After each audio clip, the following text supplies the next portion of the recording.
Mansur, we right here. We're here. We're right here. Focus. Focus. That really shows the intellectual maturity of the Christian crowd.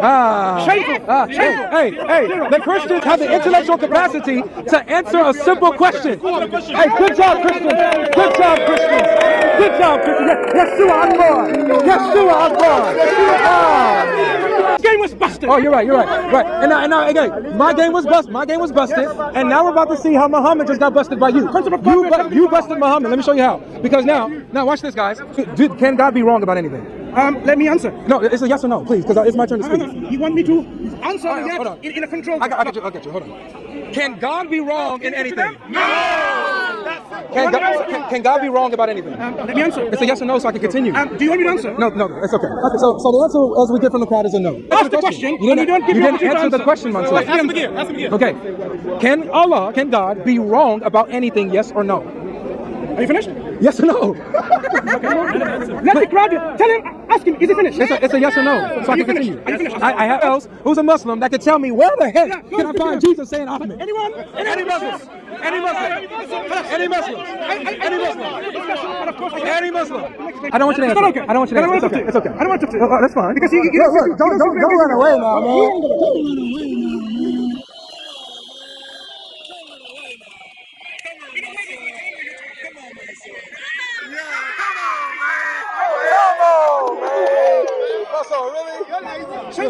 No, it's terrible.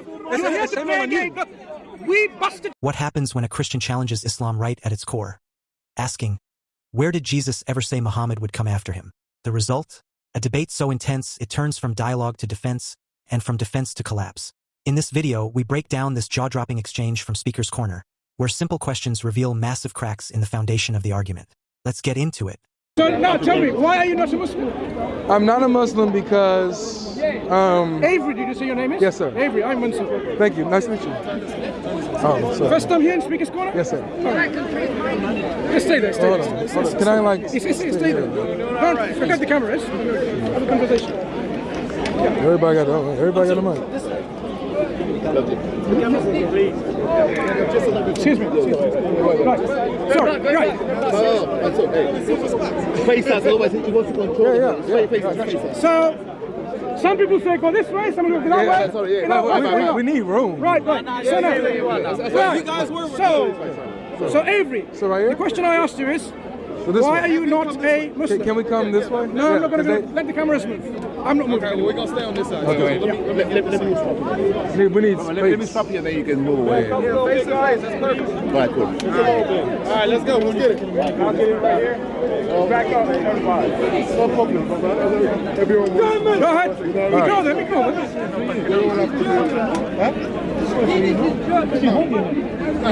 I've got another one here. German. You lot are German. Go ahead. Okay. So it's a load, kind of a loaded question, but I like something specific.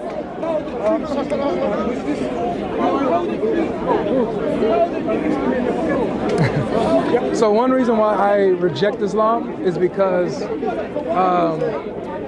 as a Christian, the words of Jesus are important to me, and so the Quran mentions how Jesus said that a messenger named Ahmed will come after him, right? And so, obviously, being a Christian, if Jesus ever mentioned a messenger to come after him named Ahmed, I definitely believe it.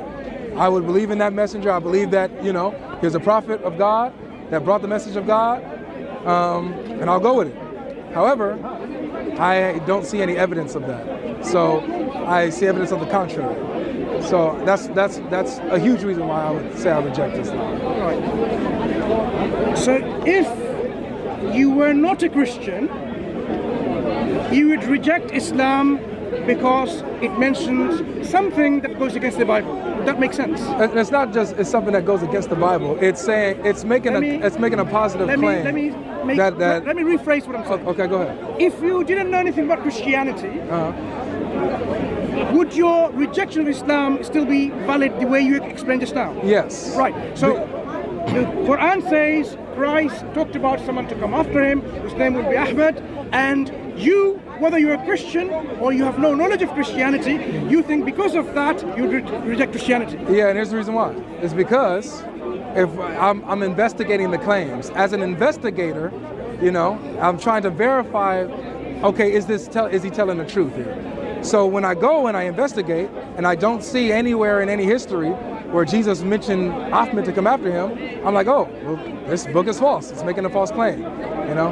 Very interesting. So as an investigator, you have investigated and looked into what this claim Jesus made. Firstly, where has he made these claims? Yeah. The writings you've read yourself in Greek, in Hebrew, in Aramaic. So you've learned of all these languages and investigated, right? I've looked into the text. I've looked into the text, and I haven't seen it. If a text is in Greek, you've looked into the Greek text, you've understood it, fine, good. So you've investigated that the early reports about Christ, the ones that talks about Christ himself, and you have made yourself a good investigator, a good critic, and say this kind of writings is authentic and acceptable and reliable. For example, when we look at writings about Christ in the Gospel of St. Thomas, for example, 114 sayings, on the Gospel of Judas, in the Gospel of Infancy, right? In the Gospel of Mary, none of which are in the Christian canon, in the Bible that Christians follow today. But these were written by people who thought they were following Christ, who thought they were following the teaching of Christ, what Christ preached. So you investigated them and you considered, so you have all of these writings, the 4 in the New Testament, in your New Testament, and the other 45 or so that we know of extant in various manuscript editions, and you said, okay, this is reliable, this is not. So the question now pinges on, how do you establish authenticity and reliability of all of these textual tradition that is about available to us? That's actually not the question. That's the question for me, to you. Well, yeah, so my question is, at first was, where does Jesus say this? That was the question. Not on, is this reliable, is this reliable, is this reliable, is this reliable?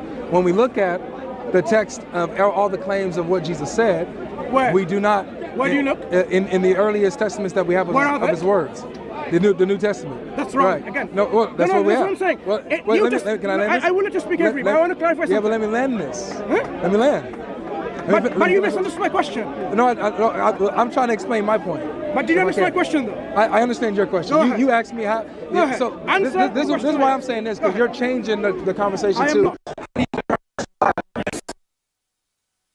Not that my first question was, does Jesus mention the and so where?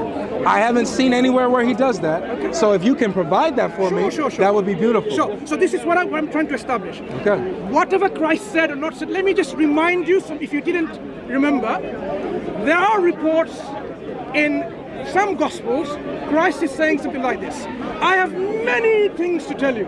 Many things. Not one thing, not two things, many things. But you cannot bear them. But when I go, he will come and tell you. That means whatever Christ said, he said many things, but he didn't actually tell them, these disciples. So the things that he didn't say, that also did he tell to someone else, number one. Because he didn't tell them, right? Like he didn't meet Paul in real life when he was alive. He did.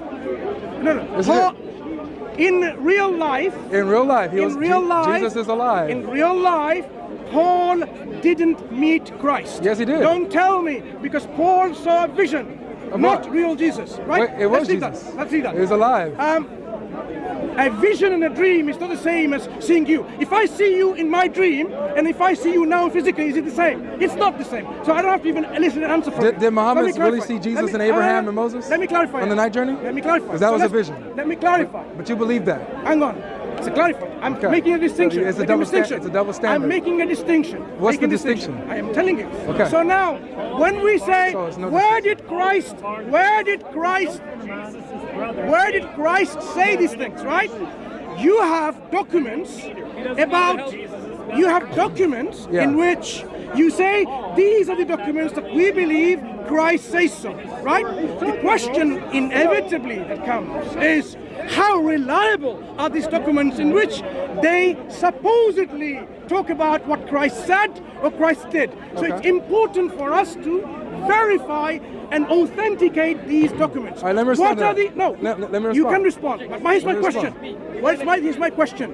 What are the criteria that we can use to determine the authenticity and reliability of what Christ said in those available documents. Got you. So let me ask you this, and just a quick answer, please, so I can pick it back off.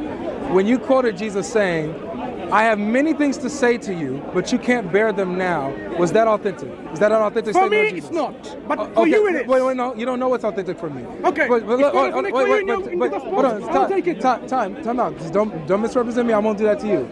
You quoted it. You What quoted did I this. say Wait, earlier? please stop. What did I Did I say? interrupt you? What did I say? Did I interrupt you? Yes, you did. No, I did Carry not. on. I sat here and let you speak. I know, you interrupted me No, earlier I know. on. I let you It's on- speak. it's on Yeah, video. it's on camera. Continue. So, thank you. I appreciate it. So you quoted. You said in one of these documents, Jesus says, and you built your argument on, there's other words that Jesus mentioned that are not found here, and he didn't tell you what these words are. That's what you built your case on. So now when I asked you, okay, let's rewind. That verse that you quoted, was it authentic? You said no. So then therefore, you don't know if there were other words. You can't say that there were many words that Jesus didn't say to his disciples. You don't know if he didn't say everything. Respond. No, let me finish. Okay, finish and I'll So respond. you don't know if Jesus didn't say everything. For all we know, he did. Especially according to the Quran, he said everything that was in the Injil. He revealed the Injil from the Quran's paradigm. So he didn't miss anything. Now, if Finish it again. No, we'll see. So now, but you didn't finish the verse. He says, I have many things to say to you now, right? But I have many things to say to you, but you can't bear them now. But when the Holy Spirit comes, who the Father will send in my name, he will guide you into all truth. For some reason, you left that out. I don't know why. But I can tell you why right now. Because it wasn't important. The point I was trying to make is there are many it's things very you're supposed important. to say. It's very important. So here it is. I'm asking Where again. are they recorded those many things? This is what I'm asking. Your Quran says, it makes a claim, Jesus mentioned Ahmed to come after him. Where did he say that? I'm telling you, in my turn, I'm explaining to you. All right. Just like the prophecies of Christ himself cannot be found even by his name even once in the Old Testament, the entirety of the Old Testament, we say, this way the Quran is saying, he was described to them by description, by attributes, right? So the prophet was known to them not only by, like, this is what it says X, Y, and Z, but it was all known through description. Just like the absence of every single book of the Old Testament in which the name of Christ is not even mentioned once. You assume it's referring to Jesus. It might well refer to Hare Krishna, right? So now, let's come back to the point I'm saying. When I say Jesus says many things, I didn't say this was authentic to me. I am saying, you consider, Avery, this part authentic to you, binding to you, not to me, to you. So from your own binding, at least, you should say, right, I agree there were many things he was supposed to say he didn't, right? So the question I asked you again, which you didn't answer, is this. The criteria of determining authenticity and reliability. Let's go and hear once again. Okay. So you mentioned how, you try to make a parallel, how Jesus, the Old Testament prophecies about Jesus. Are you answering the question? He's or are you not, going back to I'm something? responding to you. I'm responding to you because you didn't answer my question. Direct question. Yeah, I asked the direct. look, Wait, if I you asked the keep- direct question and you didn't answer me. What was the direct question? My direct question was: your Quran says Jesus mentioned Ahmed. Where did he say that? That was a should say direct that. question, And and he you didn't answer me directly. You went on waffling about. misunderstood. Well, stop. You Let me, misunderstood. okay. Well, you're misunderstanding me then. No, Let I me, haven't. Okay, Let that's me tell fine. you that All right, so let me respond. Can I? What are Thank you responding to? I'm responding to you. You're I claiming that wrote I'm down what you said. responding. I wrote down what you said. No. So I'm And what did I responding. say? You're wasting my time. What did I say? I'm about to say it. I'm responding, okay? So you mentioned how that Jesus, the Old Testament prophecies about Jesus, we won't find Jesus prophesied by name in the Old Testament. However, we can find descriptions of him in these Old Testament prophecies. And likewise, it will be like Muhammad, where we don't find his name explicitly, but the Quran says we'll find his descriptions. However, this is where you have a problem, Mansur. Your problem is that your Quran says we'll find him by name. It says it. It says, Jesus said, a messenger named Ahmed will come after me. So I'm asking, where did he say this? Wait, pause. So this is where it's a false equivocation. It's not the same thing. It's a false parallel. With Jesus, the Bible doesn't say in the Old Testament, we'll find the Messiah by name. However, we do. Isaiah 49:6, it mentions Yeshua, the salvation of Christ. So we do find him by name. Wait. So pause. Look, here's the thing. Don't make claims. Wait. Have a discussion. No, yeah, engage with me. I am. You're not engaging with but I need you to engage with me. So look.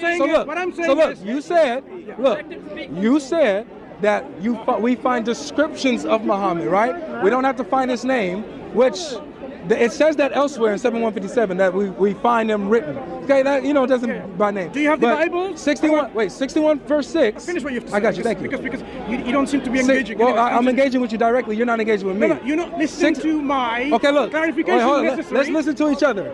61 verse 6 says Ahmed is mentioned by name. Where? I'll answer again. You do not have the document surviving, and I'll tell you why. The existence. Wait, say that part again. Sorry. Repeat yourself. I didn't hear. You do not possess the documents in which we can find these names, and I'll tell you why. Because Christians have been, as well as the Jewish people, throughout the centuries, corrupting these so-called words attributed to the prophets and messengers and vice versa. Beautiful. For example, I alluded to you how the corruption took just place threw Muhammad under the bus. Even in the first 400 years of Christianity, people were corrupting the text left, right and center. Now, what's more important about the God we worship or so-called prophecies here and there? What's more important? I'll answer you. It's true. Like, for example, if Allah says anything wrong in the Quran about him, anything, if he says anything, it's about principle of God. Okay. Can God be wrong about anything? Let me answer. No, it's a yes or no, please, because it's my turn to speak. You want me to answer hold on. in a controlled way? I got you. Hold on. Can God be wrong in anything? No! Can God be wrong about anything? Let me answer. It's a yes or no, so I can continue. Do you want me to answer? No, it's okay. Okay. So the answer, as we get from the crowd, is a no. Okay. I hope you agree. I don't know. You might be irrelevant because you don't allow me to answer. You are so. We'll see. No. Anyway, continue. So the answer for the crowd and most Muslims will be no. I'm speaking to you. And I'm just letting you know that you're a heretic. It's unfair. It's very fair. Don't you ask me it's very fair because you won't. So I need to ask your supporters. You got to ask people. You didn't answer the question. You didn't answer the question, Mansur. Ask him again. Okay. Can God be wrong about anything? Yes or no? Are you finished? Yes or no? Let the crowd tell him. Ask him, is he finished? It's a yes or no, so I can continue. Are you finished? I'm asking this for a reason.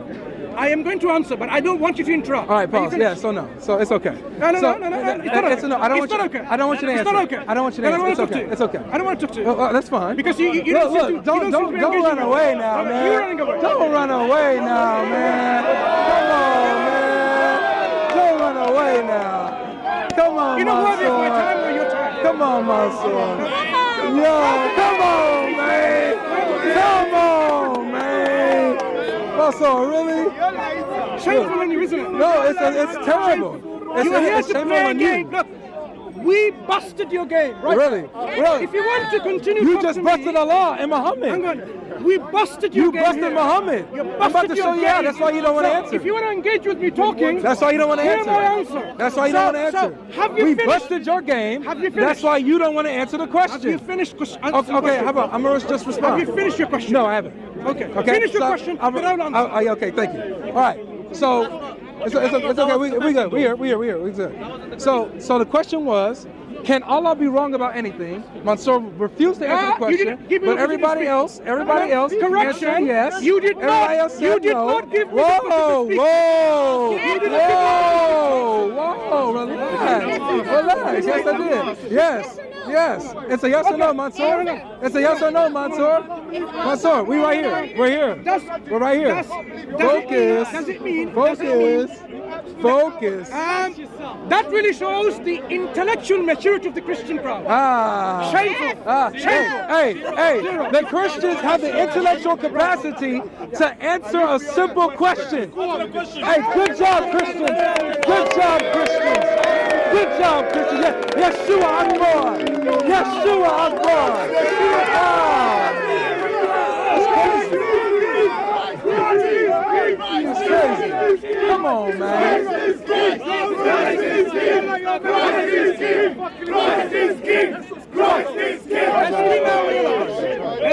As we now realize, you are not sincere to have a discussion with a Muslim. I don't think you're sincere. You haven't been able to answer a simple question straightforward. Why are you refusing to answer a question straightforward? I haven't refused. Yes, you have. You are not allowing me to respond. Here it is.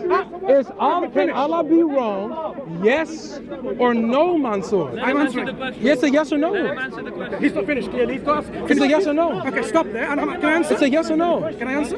Just give me yes. Good look. Can I answer? Look. Let me tell Do you. You have a verbal diarrhea. Let me tell you why. Let me He tell has you a why. verbal diarrhea. Let me tell you he why, can't Mansur. finish asking the question. Of course. He has to repeat it a million times. Of course. So here it is. Mansur. I want to answer. Mansur, I got you. No, hold on. I gotta say this. I gotta say this. Can you stop? I gotta say this. Can you answer? So I want to answer now. No, so it's a yes or no? I am going to answer. Once you give me a yes or no, then I'm gonna continue my turn. Okay? I'm going to answer. Yeah, I'm gonna continue my turn after the yes or no. I want to answer. Yeah. Are you afraid to hear it? Here it is. So, Are you scared of the so answer? you spoke for at least about a minute, You can carry right? on. You spoke about at least a minute, right? You can carry on look, afterwards. Okay, but here's my thing. No, it's a yes or no, and then I go. You're scared of the answer? You will carry on afterwards. So it's a yes or no. Are you scared to hear the answer? I want a yes or no. Yes or no, man? Okay, you know what? Yes or no? Okay, you know what? The answer is God cannot be wrong in anything. Thank you. I answered without saying yes or no. I didn't play your game. I didn't play his game. I was able to answer without saying yes or no. Thank you. All right, guys. Your game was busted. Oh, you're right. Right. And now, again, my game was busted. And now we're about to see how Muhammad just got busted by you. You busted Muhammad. Let me show you how. Because now watch this, guys. So look. Concept of God now watch this. Now watch this. So the concept of God is important, right? Yes. The concept of God is Most important. I got you, Mansur. Relax. You relax. So the concept of God is don't important. go like this. So the concept of God. Yeah, well, let's hear it. So one of the intricate characteristics of him is that he cannot be wrong.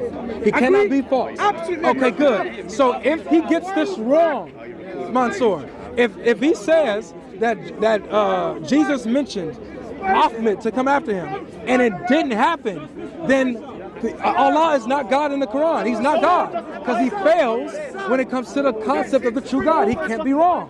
So that's why we're investigating this. This is important. And wait. No, I'm not. Okay, because I gotta get back to what you said. Okay. So move up a bit. Don't relax. yeah. Sorry. No about that. Sorry. Have some private space. So look. So when you say, for example,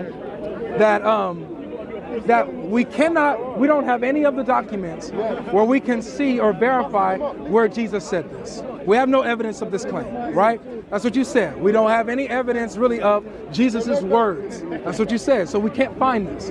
So what you That's what I said. That's what you said. You said that. You have a memory problem. I have perfect memory. Sometimes I lose my memory. Yeah. That's fine. It's okay. So it's good. So you said this is because over the centuries, 2nd, 3rd, 4th, 5th century, the Christians have corrupted their scripture, and that's why we cannot find the true words of Jesus. For example, him mentioning that Ahmed will come after him.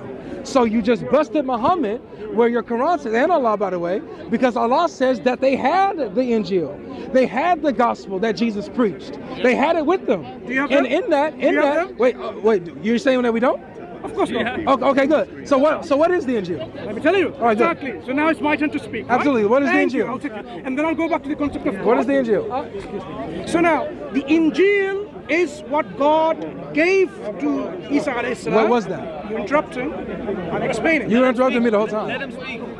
Do you have a problem of letting people speak? I have a problem of letting people lie. I'm trying to help you be on track. You just called me a liar. Yes, I do. End of discussion. He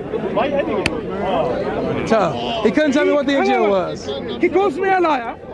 He should have at least have. After you tried to insult my intelligence, after you insulted my intelligence, and now you can dish out what you can't take. Excuse me. You can dish out what you can't take. I'm not interested in speaking to someone who accused people of lying. But you when could have, accuse me of having memory problem, clearly, of messing up your words. Clearly, So you can insult my intelligence, excuse me, but I can't say that you're a liar. Is there anyone else You're a liar. who's capable to speak about? Is there anybody else who's a Muslim that can tell me where the heck can I find Jesus saying Ahmed? Anyone? Any Muslims? Any Muslim? Any Muslim? Any Muslim? Any Muslim? Any Muslim? See you later. All right, take care. All right, guys. All right, guys. Say bye. Say bye. Bye. Bye. Bye. God is king.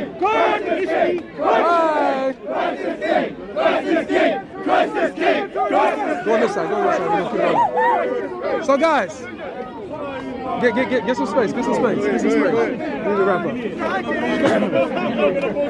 So, guys. Well done, man. Yeah. But hold on. Let me do this wrap up. Guys. Yeah, we're doing the wrap up. Guys. This is why this is important. Okay? I don't want you guys to get lost in all the commotion. The reason why the questions that I asked was important, because each and every one of y'all can do it. All y'all gotta do is ask simple questions, and they can't prove nothing they say. They can't do it. But here's the problem. It's because the Quran itself puts them in a bind. The Quran, notice how he's trying to say that, in the Old Testament, we'll find descriptions of Jesus, but not by name. So we shouldn't expect the same of Muhammad. Hold on, time out. Your Quran says we'll find Muhammad by name. So if we don't find Muhammad by name, then the Quran is false, Muhammad's a false prophet, and Allah's a liar. But wait. It's been corrupted. It's been corrupted. We busted you. It's been corrupted. Oh, you didn't bust me. You busted Allah and Muhammad, because Muhammad says that the Injil is in my hands, that I have it, and that if I go into it, I can find Muhammad written in it, that I can find the words of Jesus preaching Ahmed. So if I can't, the Quran is false, Allah is a false God, Muhammad is a pagan prophet. That's what we have. So what he just did was showed us how Quran has no answers. Amen. The most intellectual, smartest, clever of them have no answers to the simplest questions. Nothing about Tawheed, nothing deep, just simple questions. And it was over, he had to run. This video captures a spirited exchange between Christian apologist Avery and a Muslim speaker at Speaker's Corner, centering on the Quran's claim in Surah 61:6 that Jesus foretold the coming of a prophet named Ahmad, interpreted as Muhammad. Avery challenges this assertion, demanding historical and biblical evidence that Jesus ever made such a prophecy. The Muslim speaker deflects, suggesting that the true Injil gospel has been lost or corrupted, and therefore Jesus' full teachings are no longer accessible. Avery argues that if God cannot err, then the absence of this prophecy in any reliable text exposes a flaw in the Quran's claim, thereby discrediting Islam's prophetic foundation. The conversation reveals a fundamental conflict between the biblical account of Jesus and Islamic claims about him. It highlights how crucial historical consistency and textual integrity are in evaluating religious truth claims. The inability to provide direct evidence of Muhammad's prophesied mention in Jesus' words becomes a pivotal moment, underscoring the biblical affirmation of Jesus as the final and ultimate revelation of God. Recommended books: The Reliability of the New Testament by Bart D. Ehrman, Jesus and the Eyewitnesses by Richard Bauckham, Answering Islam by Norman Geisler and Abdul Salib, The Quran and the Bible by Gabriel Said Reynolds.